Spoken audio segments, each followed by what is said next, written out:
je passe à Ada, donc qui est le cas 13, page 228 à 246.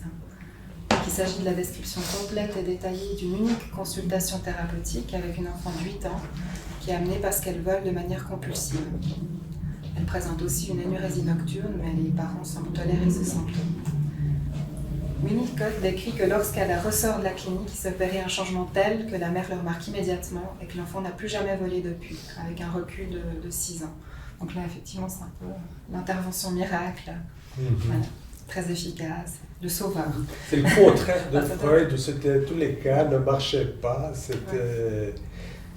Alors est-ce qu'il a parlé que de ceux qui ont bien fonctionné, puis qu'il y en a plein à côté qui échouent? Il faut quand même dire que c'est des séances d'une durée longue. Là, c'est 1h15. Parce qu'il dit que c'était court. À un moment donné, il dit c'était une courte séance et puis c'était 1h30. Donc il faut imaginer qu'il venait de loin, mais il prenait le temps et puis il pouvait s'asseoir 2 heures.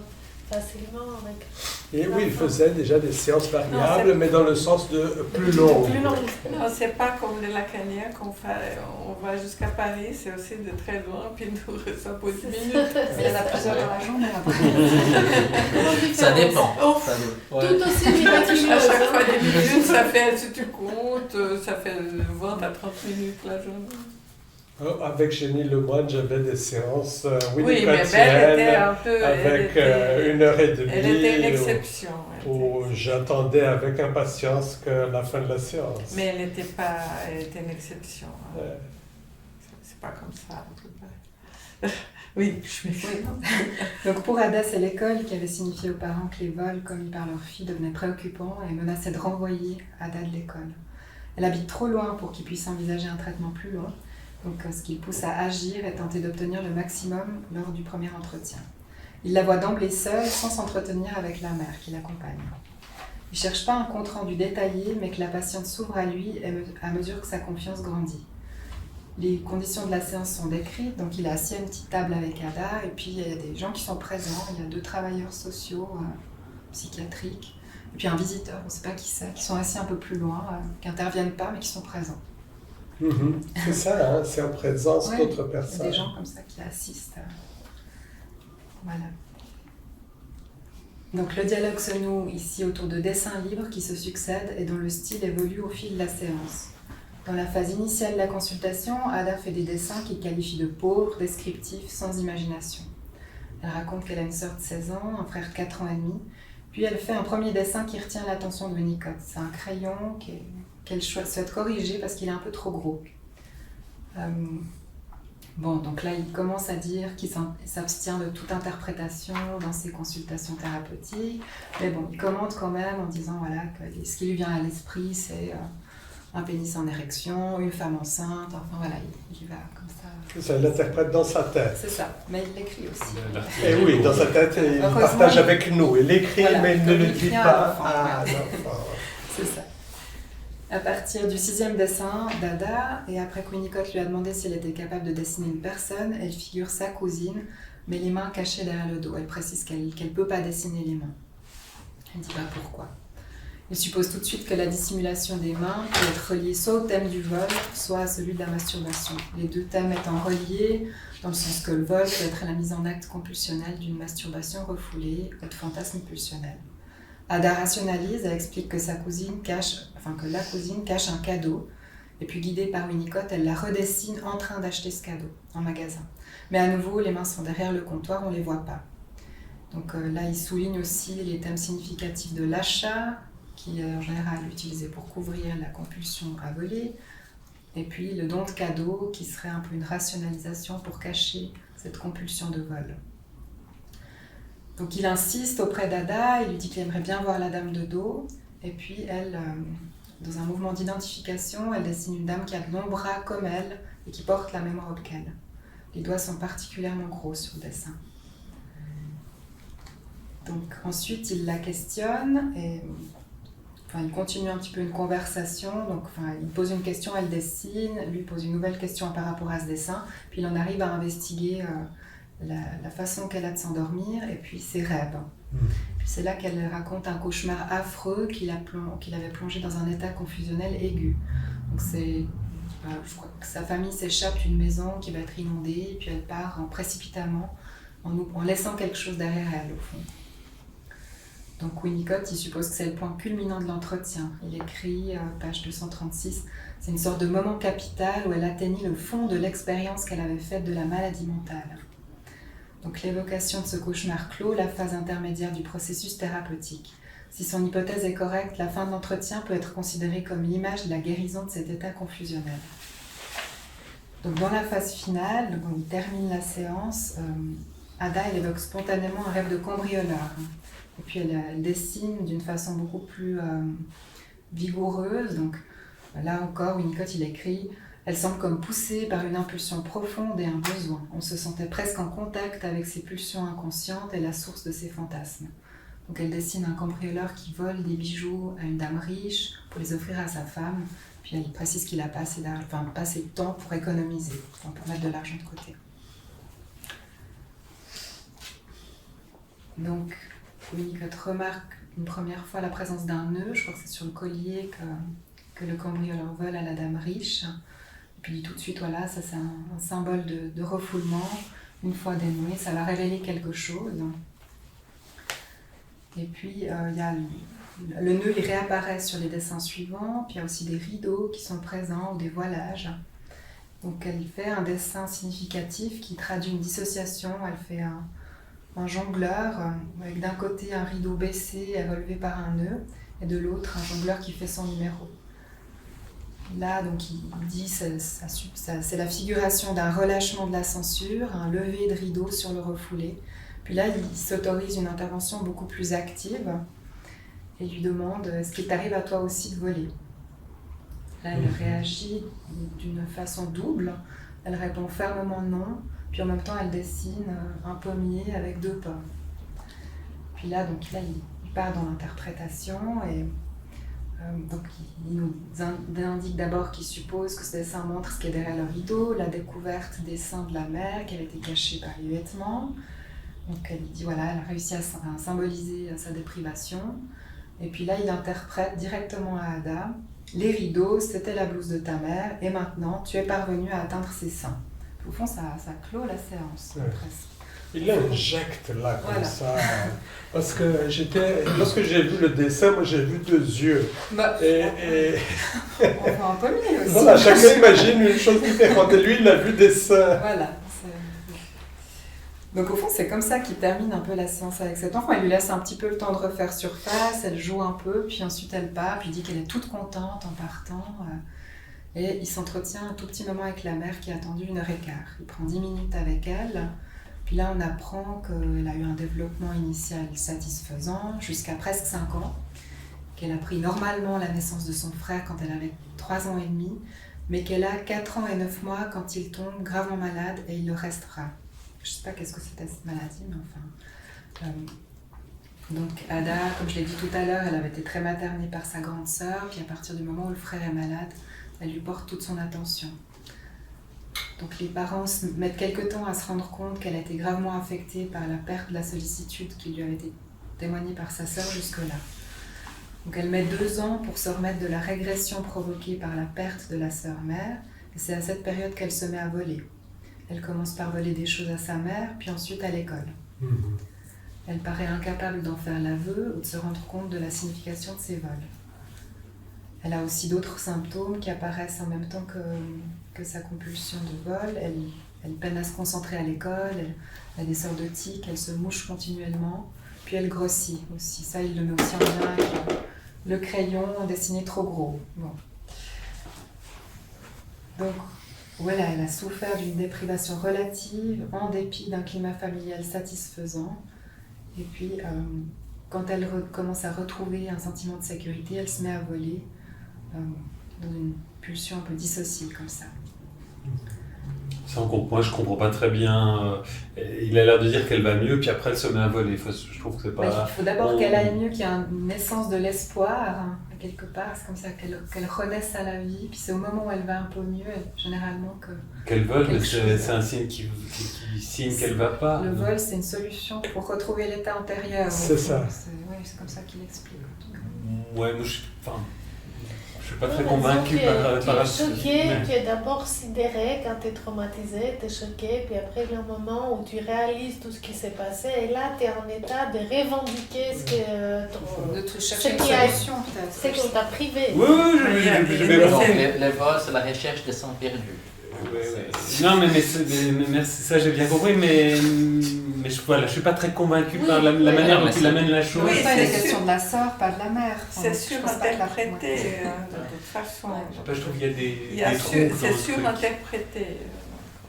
Et cette idée que évoquer la chose, on est dans un état profond, ou confusionnel, ou en dissociation, ça, c'était incompréhensible. C'est ça. La fille est tout bien, et puis elle dessine, elle fait tout ce qu'on lui dit. Elle n'était pas dans un état second. Donc c'est un a priori qu'on va commencer à la réalité, on va plonger dans le monde du fantasme, et puis après, il faut qu'elle ait du temps pour se ressaisir, comme tu as dit, il le dit. Donc c'est clairement une idée qu'en faisant appel à l'imaginaire, on arrive à l'inconscient, et il y aura au point culminant d'une séance cette phase où il sera face à l'inconscient de l'autre en ciel ouvert. Donc c'est beau. Je dirais c'est beau, oui, c'est sympa, très sympa. Ça peut arriver. Oui, mais je pense qu'il y a une logique, ça veut dire qu'au début, il y a la souffrance de la fille, il parle de questions conscientes, n'est-ce pas? Et ensuite, comme tu dis, il y a cette dissociation où il n'y a plus la souffrance consciente et il y a le vol qui surgit. Mais il y a un petit côté, pour moi, un peu étude sur l'hystérie, un petit peu, je trouve. J'ose un petit peu. Oui, l'étude sur l'hystérie. À plusieurs niveaux. Si je peux expliquer, il y a plusieurs niveaux. Il y a d'une part, il y a ce côté un peu magique où dès le moment où on rend conscient, parce que c'est dissocié, donc on va rendre conscient un mouvement d'âme, et puis il y a une guérison qui opère, et puis il y a l'effet relativement rapide qui opère. Donc voilà un petit peu comment je comprenais moi la chose. Je suis absolument d'accord. Il y a aussi toute la question de la terminologie. Moi j'ai trouvé difficile, je trouvais qu'il fallait traduire un petit peu la terminologie, parce que pour moi dissociation, je pense à schizophrénie, psychose, plein de choses, alors que lui parle de clivage. Clivage au fond, En fait il parle de clivage, mais il y a peut-être une mode à l'époque, je sais pas. Oui, ce qui ressemble à l'étude sur l'hystérie, c'est ce côté optimiste de Winnicott et ce côté un peu publicitaire, presque de marketing, de guérison rapide que Freud aussi le faisait dans les études sur l'hystérie. Ensuite, Freud il a cessé avec ça et il n'a montré à partir de Dora que des cas qui ont raté. D'ailleurs, il a été critiqué aussi par ça. C'est cathartique d'une séance, c'est ça. Il lève le voile sur leur foulée, puis... Par contre, la conceptualisation, elle est déjà bien différente de celle de Freud. Il y a aussi une terminologie qui est assez... moi, ça me faisait penser à ces textes d'Eichhorn, où il prend un peu une même thèse, c'est-à-dire qu'il y a des jeunes qui ont des carences affectives qui sont à l'origine de ce qu'il appelle une déviance. Et le terme déviance, quand on parlait d'Eichhorn, d'ailleurs, on avait un petit sourire en coin parce que ces jeunes qui volent, qui font des choses, c'est quand même assez light par rapport à ce qu'on voit actuellement. Donc, il me semble qu'il reprend un peu la même thèse d'Eichhorn. Et puis, c'est aussi une réalité clinique. Enfin, des jeunes qui ont eu certaines carences peuvent vouloir compenser en volant, en faisant d'autres choses. Mais je trouvais que la terminologie, moi, me mettait... Je me disais, mais qu'est-ce qu'il entend par là? C'est vrai qu'on comprenait la dissociation par le terme de clivage, ou peut-être une inconscience. On n'est pas conscient du symptôme, et puis l'interprétation va amener une conscience, donc un meilleur fonctionnement. Mais ça, c'est très idéal. Ce qui est intéressant ici, à la différence de Freud, c'est que comme on a affaire avec les enfants, il sait que les choses ne peuvent pas être conscientes. Ça ramener tout au conscient comme avec un adulte. Et il parle de l'expérience thérapeutique, il met le jeu en place, il veut avoir un bon lien, un bon contact, il se donne de la peine, il est sympa, il est à niveau. Donc tout ça, il faut lui rendre, c'est-à-dire que c'était assez révolutionnaire et dans notre métier. La pratique de Winnicott, elle est elle est frappante, l'aisance qu'il peut avoir avec les enfants, n'est-ce pas? Dans ce cas-là de Ada, c'est très intéressant lorsqu'elle fait un dessin et lui, il propose d'autres dessins à partir de là, ce qui donne ça facilite une certaine association, ça complexifie l'association. Moi, je dirais que la différence entre Melanie Klein et Winnicott, c'est l'un le contraire de l'autre. Ça veut dire, Melanie Klein, la théorie était beaucoup plus intéressante que sa pratique. Winnicott, sa pratique est beaucoup plus intéressante que sa théorie, même s'il a des moments de génialité dans sa théorie, comme par exemple l'objet transitionnel. Mais ça, on ne peut pas théoriser. Il a une pratique, on voit justement, il stimule le fil associatif qui permet de mettre en exergue un peu les fantasmes, les angoisses, mais finalement, on ne peut pas le théoriser. Enfin, ça doit être expérimenté. Enfin, il y a quelque chose d'empirique. Oui. Et c'est pour ça qu'il montre sa façon de travailler. Mais chacun de nous, on doit trouver notre style pour mettre en exergue ce fil associatif. La question, c'est est-ce que ça se peut que cette petite fille, suite à cette séance, a changé?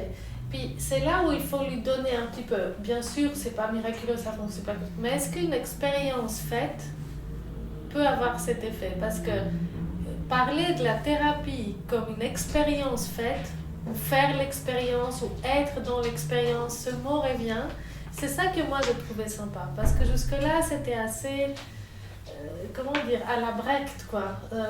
Intellectuel, distance, laissons les mots opérer. Lui, il a transformé ça en expérience, et c'est vrai que cette petite fille pourrait faire aussi une expérience ailleurs, où des fois il y a des expériences qui nous changent. C'est un peu comme une initiation. Qui opèrent des déplacements, quoi. Une initiation à la vie psychique qu'il propose à ses enfants. J'ai l'impression de s'intéresser un peu à leur vécu. Et l'autre élément frappant, c'est aussi cette façon de retenir l'interprétation. Ça ne veut pas dire qu'il injecte du sens dans un peu comme tous ceux qui venaient avant lui, Freud, Melanie Klein. Il donne beaucoup de sens, mais avec beaucoup de recul, il essaie de se retenir. Mais lorsqu'il interprète, ça finit par être des interprétations un peu stéréotypées comme avant lui. Je me demande à quel moment a-t-on fait le pas dans la clinique où on a cessé, avec Lacan c'était clair avec ça, mais je pense que déjà avant Lacan, il y avait déjà quelques analystes qui ont cessé d'interpréter et laisser l'interprétation au patient. C'est-à-dire c'est le patient qui interprète. C'est-à-dire on donne les éléments et le patient il fait l'interprétation. Il fait des interprétations plutôt de transfert.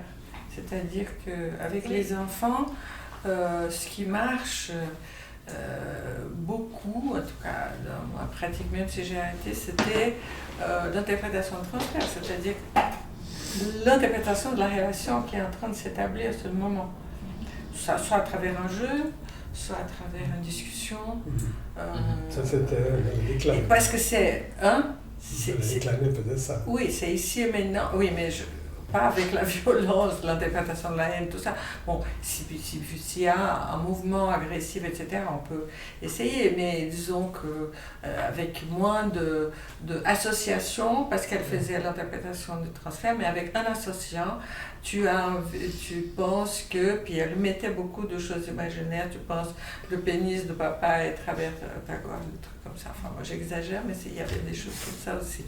Mais c'est ça, c'est-à-dire que elle ajoutait cet élément, mais elle faisait aussi interprétation de transfert. Alors je ne sais pas, c'est lui, il faisait des interprétations de transfert ou bien c'était... Ça a l'air plus frontal, enfin en tout cas dans les cas. Oui, parce que dans la petite Beagle, je me souviens qu'il l'accompagne, il trouve que ça va bien, etc. Il l'accompagne jusqu'à la porte et il l'accompagne, puis il la regarde et il dit « je te hais ». Et puis elle le regarde et dit « moi aussi ». Donc il dira comme ça, oui, mais en même temps c'est un peu étonnant et en même temps c'est mettre la haine alors qu'elle n'y était pas. Hein. Dans La Petite Piggle, il y a eu aussi, c'est là qu'on a vu l'aisance de Winnicott avec les enfants. C'est l'entrée en relation avec cet enfant qui était 2 ans, qui ne voulait pas entrer dans son cabinet. Et lui, qu'est-ce qu'il fait? Il entre en relation avec son ours en peluche, avec sa peluche. Il commence à discuter avec sa peluche et à partir de là, il a pu faire la séance avec La Petite Piggle.